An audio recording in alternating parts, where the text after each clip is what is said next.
Bon matin et bienvenue à ce café matinal ensemble dans la parole de Dieu. Notre vision, notre cœur est de vous équiper, vous fortifier à travers cette pandémie jusqu'à ce qu'on la traverse ensemble et par la grâce de Dieu qu'on en sorte. Ayant marché dans la bonté de Dieu à chaque jour. C'est notre thème en ce moment. Nous découvrons, nous plongeons à chaque jour dans le psaume 23 où le psalmiste dit « L'Éternel est mon berger, je ne manquerai de rien à chaque jour de ma vie. » Alors, il a marché à chaque jour de sa vie dans la bonté de Dieu et on regarde phrase par phrase ce que ça signifie, quelles sont toutes les richesses des promesses que Dieu a pour nous, pour marcher dans sa bonté. Et nous sommes en ce moment dans le psaume 23, le verset 3. « Il me conduit dans les sentiers de la justice à cause de son nom. » Puis on va regarder ensemble à 5 dynamiques, 5 pratiques et poursuites aujourd'hui et demain, simples pour être conduits par l'Esprit de Dieu. On a des outils pour vous aider à être conduits par l'Esprit de Dieu. Je veux vous remercier. Vous ne savez pas à quel point vos courriels nous encouragent. Il y a quelqu'un qui m'a écrit, qui a commandé, il y a plusieurs centaines d'entre vous qui avaient commandé 2 de mes livres qui sont disponibles en ce moment. Vous allez tout simplement sur ma propre page web personnelle, www.claudehood.com, et ce livre sur la famille, moi et ma maison, 52 pensées pour la famille moderne et potentielle. Découvrir et développer votre potentiel sur l'épître de Paul aux Philippiens. Il y a quelqu'un que je veux la saluer, elle s'appelle Mathilde, et elle m'a dit, je n'avais pas réalisé d'une maman à quel point les deux livres vont ensemble. Elle m'a dit, c'est parce que j'ai réalisé que c'est seulement là que je découvre et développe mon potentiel que je vais être capable de le faire avec chaque membre de ma famille, avec mes enfants. Et je veux saluer aussi ce matin tout un groupe d'églises en Haïti qui sont plus de 200 groupes Zoom qui en ce moment, ils vont chapitre par chapitre avec ce livre « Découvrir et développer votre potentiel ». Alors, quelle bénédiction de savoir que ça vous aide à marcher et en étant conduit par l'Esprit de Dieu. C'est notre désir à chacun. Et le psalmiste a dit, c'est David et c'est son témoignage de vie, « Il m'a conduit ». Il m'a conduit dans les sentiers de la justice à cause de son nom. Et nous regardons en 5 dynamiques ensemble pour être conduits par l'Esprit de Dieu à chaque jour, dans nos décisions, dans nos valeurs, dans nos priorités, que ce soit lui qui nous conduise. Dans toutes les époques de nos vies, nous avons des décisions à prendre. Et dans cette période de pandémie, les décisions, les croisées des chemins abondent. Comment être mieux, plus réellement, tangiblement conduit par l'Esprit de Dieu. La première étape est simple. Je dois désirer être conduit.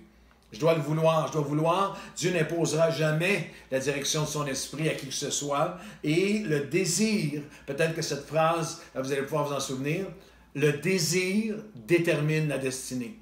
Notre désir d'être dirigé par Dieu, dans la mesure où je vais le laisser me diriger. Avez-vous déjà considéré certaines des métaphores bibliques utilisées qui sont là dans la Bible, qui nous sont présentées pour illustrer le désir que nous devons avoir de Dieu. Vous savez que la Bible dit comme une biche a soif, un animal assoiffé, a soif des eaux de la rivière, j'ai soif de l'Éternel, comme un enfant, comme un bébé, un nourrisson a soif du lait maternel, nous dit un autre passage biblique. Comme celui qui manque d'air, qui étouffe, qui cherche sa bouffée d'air. Je ne sais pas si vous avez déjà fait, moi j'ai fait souvent de l'apnée, de la plongée sous-marine en profondeur, et il y a des moments, et sans les bonbonnes, et tu es allé trop loin, et là tout à coup, c'est juste, je commence à en manquer ce désir passionné de juste trouver la bouffée d'air. La Bible dit que c'est comme ça que nous sommes appelés à désirer Dieu, comme un affamé à soif de pain, comme quelqu'un qui est tourmenté dans une nuit d'horreur, soupire pour les premières lueurs de l'aube du matin. C'est dans cette façon-là que nous sommes appelés à désirer la direction de l'Esprit de Dieu. La réalité est celle-ci, après plus de 35 ans de pastorat, beaucoup de chrétiens ne sont pas beaucoup conduits par l'Esprit de Dieu parce qu'ils ne le désirent pas vraiment. Parce qu'ils sont rendus à une place où ils croient être à un endroit où je le fais pour moi-même, où Dieu n'est pas beaucoup plus qu'une espèce de manette d'urgence, que en temps de pire trouble, Seigneur, viens m'aider. Mais le sens à tous les jours de dire je veux être dirigé par Dieu. Il y a plusieurs années, dans mes toutes premières années de ministère, alors que j'étais jeune évangéliste, j'avais été invité À ce moment-là, ça se faisait par courrier, tout ça, par un pasteur que j'avais jamais rencontré, un pasteur qui m'avait reçu, m'avait recommandé. Et j'ai pris l'avion vers une ville américaine. Et lorsque je suis arrivé là-bas, petit, vous savez, moi, comme évangéliste, dans mes premières années, j'ai fait plus de 1000 réunions à 50 personnes au moins. Alors, j'étais habitué, moi, Québec, province de Québec, et je vivais dans un appartement qui était une pièce avec un coloc. Et je suis arrivé là-bas, et le pasteur, c'est tout un mode américain qui me débalançait un peu. Lorsque je suis arrivé là-bas, il est venu me chercher à l'aéroport, ce pasteur, très gentil, mais avec une immense voiture, une Cadillac. Et elle était plus grande que mon appartement au complet. Je me souviens, bleu royal. Et on embarquait ensemble et on a passé la semaine ensemble. Je suis arrivé à son église. À ce moment-là, on faisait souvent des séries de réunions. J'ai fait mercredi à dimanche, mercredi, jeudi, vendredi, samedi matin, samedi soir, dimanche matin, dimanche soir.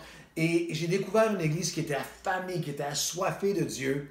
Des gens qui pleuraient, on a vécu un réveil, des gens qui revenaient à Dieu. On a commencé avec 200 personnes dans une grande salle de 1000 et à la fin, la salle était pleine, pas avec des nouveaux, simplement avec des croyants qui ont entendu parler qu'il se passait quelque chose et qui revenaient. Et toute la semaine, on vivait des moments, moi je passais mes journées à marcher, à prier, à jeûner, on arrivait le soir, puis on vivait des moments intenses avec les gens, pour me retrouver après ça à aller manger avec le pasteur et monsieur gentil, mais qui me parlait de tout excepté de ce qui se passait à l'église, des réunions, parlait de ses trophées de chasse, la pêche, ses voitures, c'est ci, c'est ça. Et je me suis mis à prier pour lui, mais la semaine entière s'est passée ainsi. Et le dernier jour, après que tout a été terminé, il me ramenait à l'aéroport.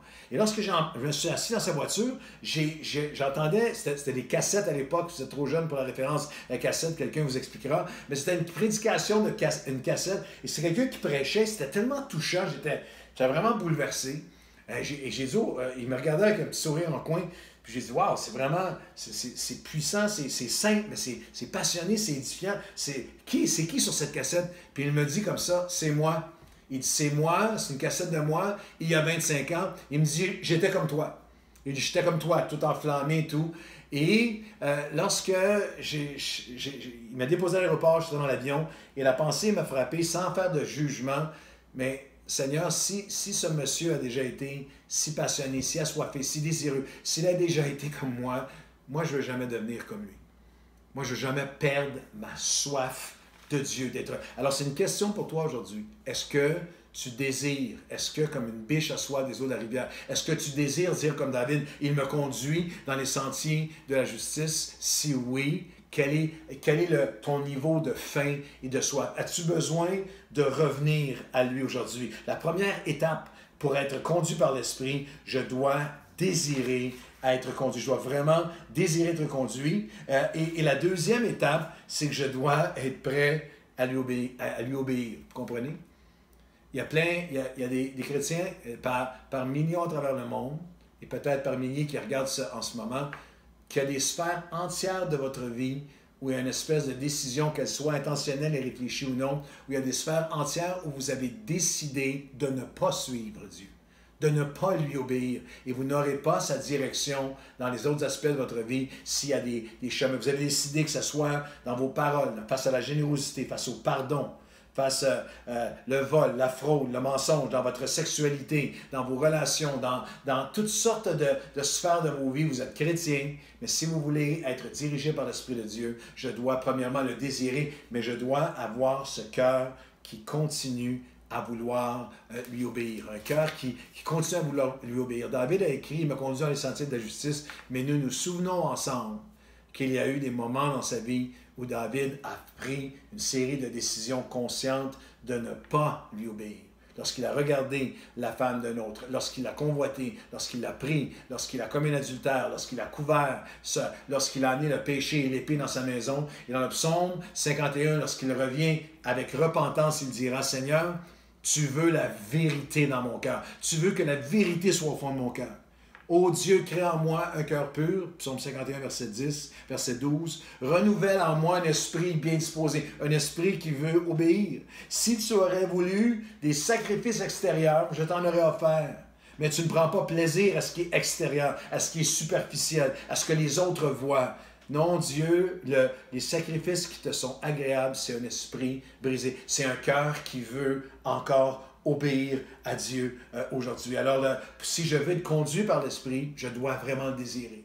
Deuxièmement, je dois vraiment être prêt à lui obéir. Et la troisième et dernière pensée, on va continuer demain, c'est que je dois être trouvé dans sa parole. Je dois être trouvé dans sa parole.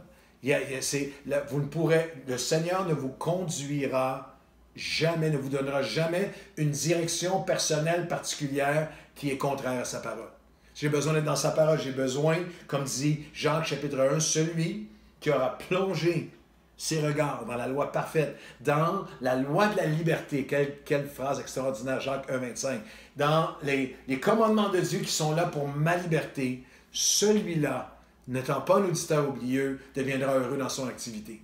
Et dans Jacques chapitre 1, il dit, ne te contente pas de seulement être ouvert à la parole ou d'être oublieux envers la parole, mais celui qui y obéit et celui qui se met à l'œuvre, celui-là, celle-là, sera heureux dans son activité. Alors aujourd'hui, c'est un moment important. C'est un moment qui peut avoir une grande incidence sur comment tu vas traverser non seulement cette pandémie, mais dans quelle mesure tu vas vivre la bonté de Dieu à chaque jour. Est-ce que, Seigneur, je désire vraiment être conduit par toi? Est-ce que j'ai besoin de revenir à un désir d'être conduit par toi? Est-ce que j'ai besoin, est-ce que je veux vraiment lui obéir? Je ne suis pas parfait, mais il n'y a pas de sphère de ma vie où j'ai pris la décision d'endurcir mon cœur et de ne pas lui obéir. Et est-ce que je suis trouvé dans ta parole? Est-ce que je suis, c'est un choix de vie. Est-ce que je suis ouvert seulement? Ouvert seulement ne change pas ton cœur et n'amène pas la direction de Dieu. Oublieux ne change pas ta vie, n'amène pas la direction de Dieu. Mais celui qui sera obéissant et qui se mettra à l'œuvre. Alors, voulez-vous prier avec moi sans culpabilité ou condamnation, mais j'ai prié pour ce podcast que Dieu puisse nous donner la conviction. Que la conviction du Saint-Esprit puisse traverser là où vous êtes, vous rejoindre et dans la grâce extraordinaire de Dieu parce qu'il nous veut tellement, il nous attend tellement, il nous désire tellement que dans l'immensité de ses désirs envers nous, qu'un seul geste, un seul soupir vers Dieu, un cœur sincère qui se tourne vers lui, c'est lui qui mettra en nous le désir, la volonté, le faire, la capacité même. Alors venez avec moi. Voulez-vous venir avec moi, si je peux le dire ainsi? Pouvez-vous vous agenouiller avec moi et David dans son moment de retour à Dieu, alors que nous prions et que nous disons, Seigneur, je veux pas seulement lire le psaume 23 et le verset 3. Je ne veux pas seulement lire, simplement lire et le Seigneur me conduit. Il m'a conduit dans des sentiers de la justice à cause de son nom. Je veux être conduit par toi. Je veux que tu me conduises dans mes décisions, dans mes actions, dans mes paroles. Toi qui es alpha et oméga, toi qui marches derrière et devant moi, toi qui sais tout, comment je dois, je vais traverser cette pandémie. Alors mon Dieu, aujourd'hui, je veux être conduit par toi. Et pardonne-moi si mon désir a manqué, si je me suis retiré, si j'ai cru pouvoir tenir les rênes moi-même. Aujourd'hui, je déclare, je veux, mon désir, c'est de faire ta volonté, ô Dieu. Et non seulement je désire être conduit par toi, mais je veux t'obéir. Je t'amène toute sphère de ma vie, toute chambre de mon cœur, où j'aurais fermé la porte depuis trop longtemps, où j'aurais sciemment, consciemment, je veux ta direction dans ma vie, mais cette partie-là, je ne veux pas t'obéir. Seigneur, mon Dieu, je te demande de m'aider à ouvrir chaque porte de mon cœur. Je veux t'obéir dans chaque aspect de ma vie. Je ne veux pas, et je veux être trouvé dans ta parole. Dans ta parole, ne pas seulement y être ouvert, ne pas être oublieux, mais aujourd'hui, je veux obéir, me mettre à l'œuvre et que ta parole me conduise. Celui-là trouvera, celui qui aura plongé son regard, son cœur dans la loi de la liberté. Alors aujourd'hui, Seigneur, nous disons comme David, nous voulons, aide-nous, viens nous aider. Nous voulons être conduits par toi. Je déclare que je te désire de tout mon cœur. Je veux t'obéir. Je veux marcher selon ta parole. Et alors, je dirai comme celui qui était selon ton cœur, il me conduit dans les sentiers de la justice. Conduis-nous dans les sentiers de la justice aujourd'hui, à cause de ton nom, au nom de Jésus. Amen et amen. Je vous souhaite une bonne journée. Soyez à l'écoute de Dieu et laissez-le vous conduire dans ses heures préparées d'avance. À demain.